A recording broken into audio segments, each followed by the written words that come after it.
News now में आप सभी का स्वागत है। भारतीय फिल्म इंडस्ट्री का एक लंबा इतिहास रहा है। पूरे विश्व में भारतीय फिल्म इंडस्ट्री की अलग ही पहचान है। कई सालों के उतार चढ़ाव के बाद भारतीय फिल्म इंडस्ट्री इस मुकाम पर पहुंची है।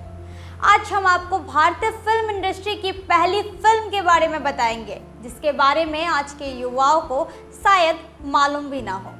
जी हाँ, हम बात कर रहे हैं भारत की पहली फिल्म राजा हरिश्चंद्र की, जिसे दादा साहब फाल्के ने बनाया था। नमस्कार, मैं हूँ आपके साथ प्रेरणा।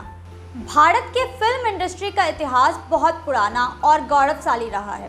भारतीय फिल्मों का भारत की संस्कृति, सभ्यता, समाज व्यवस्था के साथ गहरा जुड़ाव रहा है और यही वजह है कि भारतीय फिल्में भारतीय लोगों की जिंदगी की इर्द गिर्द घूमती रहती है। भारतीय फिल्म इंडस्ट्री ने काफ़ी ऐसी फिल्म दिया है जिसके लोग आज भी दीवाने हैं। आज भी हर साल भारत में बहुत फिल्में बनती है, जिनमें से कुछ ही फिल्में लोगों के दिलों में एक अलग छाप छोड़ जाती है। बहुत कम लोगों को पता होगा कि भारतीय फिल्म इंडस्ट्री ने अपनी यात्रा कब शुरू की, भारत में फिल्मों की शुरुआत कब और कैसे हुई, और भारत के पहली फिल्म कौन सी थी। इस बारे में बहुत कम लोग ही जानते हैं। हर भारतीय राजा हरिश्चंद्र और उनके चरित्र के बारे में जानते हैं। भारत में सबसे पहले राजा हरिश्चंद्र के चरित्र पर राजा हरिश्चंद्र फिल्म बनी थी। यह फिल्म भारत की सबसे पहली फीचर फिल्म है, जिसकी चर्चा आज भी की जाती है। आज हम आपको फिल्म राजा हरिश्चंद्र से जुड़े इंटरेस्टिंग फैक्ट्स के बारे में बताएंगे, जिसे जानकर आप भी हैरान हो जाएंगे कि भारतीय फिल्म इंडस्ट्री से जुड़े लोगों ने कितने मेहनत से फिल्म निर्माण करने का बीड़ा उठाया था। भारतीय फिल्म इंडस्ट्री की पहली फिल्म राजा हरिश्चंद्र 3 मई 1913 में बनकर तैयार हुई थी। इस फिल्म से पहले भारत में लोगों को सिनेमा के बारे में पता भी नहीं था, इसलिए राजा हरिश्चंद्र फिल्म की अहमियत बहुत ज़्यादा है। यह फिल्म भारतीय फिल्म इंडस्ट्री के लिए मील का पत्थर साबित हुई। दादा साहेब फाल्के को भारतीय सिनेमा का जनक माना जाता है, जिन्होंने सालों तक सिनेमा जगत को दिशा प्रदान किया। यही वजह है कि बॉलीवुड में आज भी यह नाम लोगों द्वारा बड़े ही गर्व और सम्मान के साथ लिया जाता है। दादा साहेब फाल्के एक फिल्म प्रोड्यूसर, स्क्रीन राइटर और डायरेक्टर थे। शुरुआती दौर में भारत में फिल्में बनाना कोई आसान काम नहीं था। आज की तरह उन दिनों टेक्नोलॉजी नहीं थी। इतना ही नहीं, फिल्मों में अभिनय करने के लिए कलाकार भी नहीं मिलते थे। महिला कलाकारों का मिलना एक सपना था। शुरुआती दौर में फिल्मों में साउंड भी नहीं होता था। बावजूद इसके फिल्म निर्माता अपनी जुनून और हुनर के बदौलत दर्शकों के समक्ष अपनी बातों को बखूबी रखा करते थे और दर्शक उनके बनाए फिल्मों को भी बहुत पसंद करते थे। भारत की पहली फिल्म किसी भाषा में होने के बजाय मुक्त थी। समय के साथ टेक्नोलॉजी का विकास होता चला गया और भारतीय फिल्मों में भी एक के बाद एक नए बदलाव होते चले गए और भारतीय फिल्मों में भी आवाज़ सुनने का मौका मिला।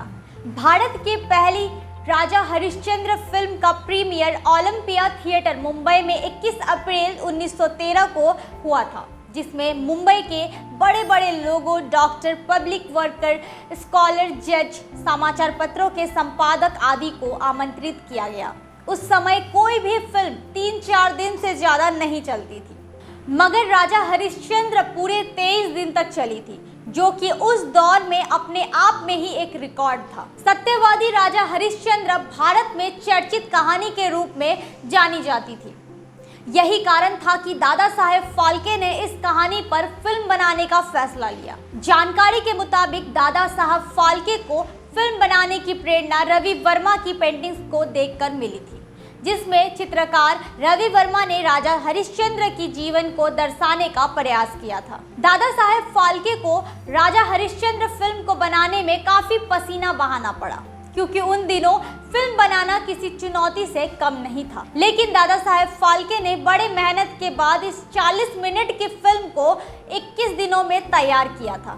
इसके लिए उन्होंने फिल्म का सेट मुंबई के दादर में बनवाया था। सेट बिल्कुल वैसा ही क्रिएट किया गया था जैसा कि उन्होंने रवि वर्मा की पेंटिंग्स में देखा था। फिल्म में मराठी अभिनेता दत्तात्रेय दामोदर दुबके ने राजा हरिश्चंद्र का किरदार निभाया था। दादा साहेब फाल्के ने अपनी इस फिल्म के लिए काफी समय तक महिला कलाकार की खोज की थी, लेकिन उस दौरान फिल्मों में महिला कलाकार आना नहीं चाहती थी। इतना ही नहीं, इस फिल्म में वेश्याओं ने भी काम करने से इनकार कर दिया था। आखिरकार दादा साहेब फाल्के ने रानी तारामती के किरदार के लिए एक पुरुष कलाकार को कास्ट किया, जिसके बाद अन्ना सालुंके ने यह किरदार निभाया।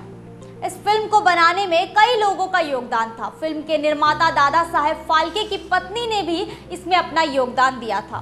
बजट सीमित होने के कारण दादा साहेब फाल्के की पत्नी करीब 500 लोगों का खाना तैयार करवाने में मदद करती थी। इसके अलावा कलाकारों के कपड़े भी खुद ही धोया करती थी।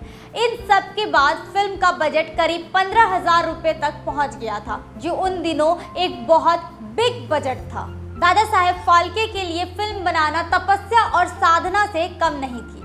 उसी का परिणाम है कि आज भारतीय फिल्म इंडस्ट्री पूरे विश्व में अपना झंडा लहरा रही है। उम्मीद करते हैं आपको हमारा कार्यक्रम अच्छा लगा होगा। अगर आपको हमारा कार्यक्रम अच्छा लगता है तो हमारे न्यूज़ नाउ के पेज को ज़्यादा से ज़्यादा लाइक, शेयर और सब्सक्राइब करना ना भूलें। फिलहाल के लिए बस इतना ही। मुझे दे इजाज़त। नमस्कार।